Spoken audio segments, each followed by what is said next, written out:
This video is sponsored by NordPass, a password management service provided by NordVPN. NordPass uses top-of-field encryption to securely save, store, and protect your passwords, and even generate new and complex passwords with just the click of a button. You simply download the extension to your internet browser and select one master password to log into any and all of your accounts.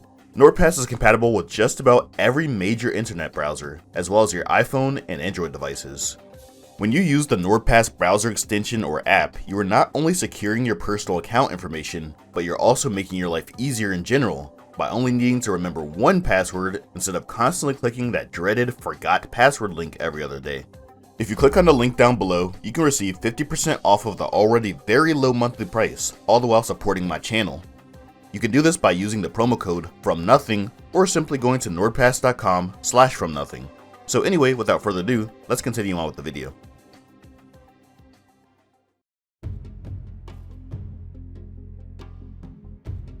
So let's talk about the glorious Yoruba Tribe.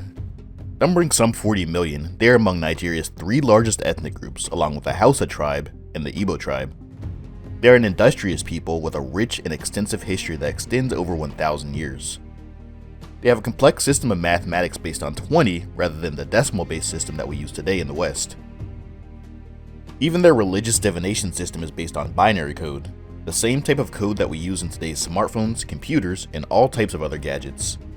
They existed in a region that is believed to be among the earliest producers of iron and bronze technology in all of Africa, and they used this same technology to create metal casts of some of the most realistic artistic depictions of human faces in the history of the entire world. With all that being said, why do we refer to the Yoruba as a tribe? So let's start things simple. What is the definition of a tribe? Well, according to Merriam-Webster Dictionary, a tribe is a social group comprising numerous families, clans, or generations together with slaves, dependents, or adopted strangers. Clans and families seems to be a little bit elementary of a word to apply to a people who number more than 40 million, doesn't it? I mean, I'd personally apply that word to maybe a small village or community numbering no more than a few hundred. Oxford defines it as a social division in a traditional society consisting of families or communities linked by social, economic, religious, or blood ties with a common culture and dialect, typically having a recognized leader. Religious ties, common culture, and dialect, recognized leader? Whoa, did they seriously just describe the majority of the European continent in that definition? As a matter of fact, did they just describe the majority of the world's cultures? So is every culture tribal then? Okay, maybe, just maybe, dictionary.com will have a more satisfactory definition. Any aggregate of people united by ties of descent from a common ancestor, a community of customs and traditions, adherence to the same leaders, etc. So again, the whole world, right? Literally several nations that we consider to be civilized and very far from tribal fit into this definition. Japan being one example, Britain being another, and if we go back far enough, technically every human on this planet does, but just to keep it simple, let's just keep it into the context of modern populations and their respective ethno-linguistic groups. So with all of these definitions, what makes the Yoruba or several of the other various peoples of Africa any more tribal than other peoples elsewhere in the world? This problem doesn't only plague African societies either, but also those of the Americas and virtually anywhere outside of Eurasia. The problem has its roots in classical times. The Greeks referred to anyone who was not Greek as a barbarian. Even if they built massive empires and gleaming cities, they were still branded with the banner of barbarian simply for not being Greek. The Chinese had an analogous term that they applied to all non-Chinese people whom they called Yi, and the Inca used the word Puruma Auca. Even some African states themselves had words for barbarians, with the people of the Mali Empire using the word Lamlam to refer to stateless peoples inhabiting the mountainous regions to the south of the empire whom they deemed as uncivilized. The common theme here is that if there was a group of people dissimilar to yours living on the outskirts of your empire, then they were barbarians. However, most of these peoples did acknowledge the rulers of these savage lands as kings rather than chiefs, and even early European adventurers of Africa did the same. In the 15th century, among the earliest African kingdoms contacted by the Portuguese were the Congo and Benin kingdoms, and various texts consistently acknowledged their rulers as kings, albeit still barbarians. However, at this point in European history, barbarians applied less to outsiders and more to people who were non-Christians, or ones who had social customs or appearances that they didn't approve of. In the mid-15th century, the Portuguese contacted a local king by the name of Caramansa on the coast of what is now the modern-day country of Ghana. They requested permission to construct a fortified trading port and remarked with humor and disbelief when they noticed that the locals and even the king himself were very scantily clothed, wearing little more than loincloths. The king himself was only distinguished by large sums of gold and jewelry. However, just as with European kings of the time, Caramansa's men were clearly subordinate, prostrating at his presence and playing numerous instruments as he approached, as this excerpt recalls.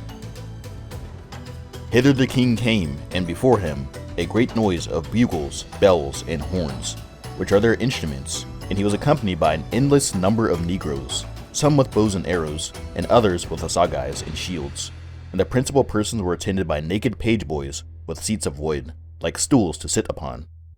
The king came naked, and his arms and legs and neck were covered with trinkets of gold in many shapes, and countless bells and large beads of gold were hanging from the hair of beard and head. Despite this, these Portuguese traders still acknowledged Caramansa as a king in every right, and they even recalled that he was a highly intelligent man, and his subjects were of good order and civility in his presence. Negotiations were well thought out and patiently negotiated by this man. So now the question is, what changed? Well, as centuries went on, Europeans began to discover new lands in the Americas and people whom they could easily subdue. However, they needed reasons to justify their conquests of these lands. Firstly, they used Christianity as a tool. However, Christianity alone was simply not enough to subjugate the peoples of Africa, whom were much more militarily capable of defending their lands than the peoples that Europeans had encountered in the New World. The people of Africa had horses, steel, and all of the genetic capabilities to resist European disease outbreaks that had wreaked so much devastation in the Western Hemisphere. With that said, it wasn't until the 19th century that several centuries of slavery-induced political instability in Africa, as well as European technological innovations, allowed for European states to colonize those in Africa. However, as a means of justifying these conquests, two new strategies were developed. One was to give exaggerated images of negative cultural aspects of African societies, many of which included human sacrifice or cannibalism. While it is known that some African societies did in fact practice human sacrifice, the scale and scope of it was most likely exaggerated by Europeans as a means of justifying their exploits in these lands. The size and scale of the practice of cannibalism is also hotly debated, with no conclusive evidence of its presence in Africa during the early days of European exploration of the continent. This is not to say, however, that it was not happening. Cannibalism has existed since the dawn of man in all parts of the world and throughout various points in history. Even the remains of Neanderthals exhibit sharp evidence of the practice of cannibalism. However, most recent examples of cannibalism among modern humans seems to have usually been done out of desperation. For example, there are numerous instances as recently as the 20th century where cannibalism was practiced as a last resort among people who would have otherwise starved to death. In some cases, it was used as a psychological tool in various world conflicts. However, that's a topic that I won't really attempt to cover in this video. What really solidified Africa's place as a perpetual land of tribes and chiefs in the Western world's eye has its roots in something much more simple: 19th century views of world history. More specifically, the concept of unilineal evolution. The theory of unilineal evolution suggests that all of the world's societies are continuously climbing a ladder of progression, from the most primitive all the way up to the most advanced. It implies that human development follows the same linear path of progress and all started as primitive clans of hunter-gatherers, then went through several stages of development both culturally and technologically, developing agriculture, metallurgy, permanent villages, cities, chiefdoms, states, kingdoms, and eventually reached the point that it had attained in 19th century Europe. Fortunately, for the most part, this theory has become obsolete in modern times, as there are countless societies that totally contradict this model. Native American civilizations, for example, despite being largely Stone Age peoples, they still managed to develop centralized states, empires, and writing systems, all of which are achievements that are only possible during the Bronze Age according to the unilineal model. In addition to this, Sub-Saharan Africa never even had a Bronze Age at all, and went directly from stone tool technology to iron tool technology, all in a period roughly contemporary with Europe's own Iron Age.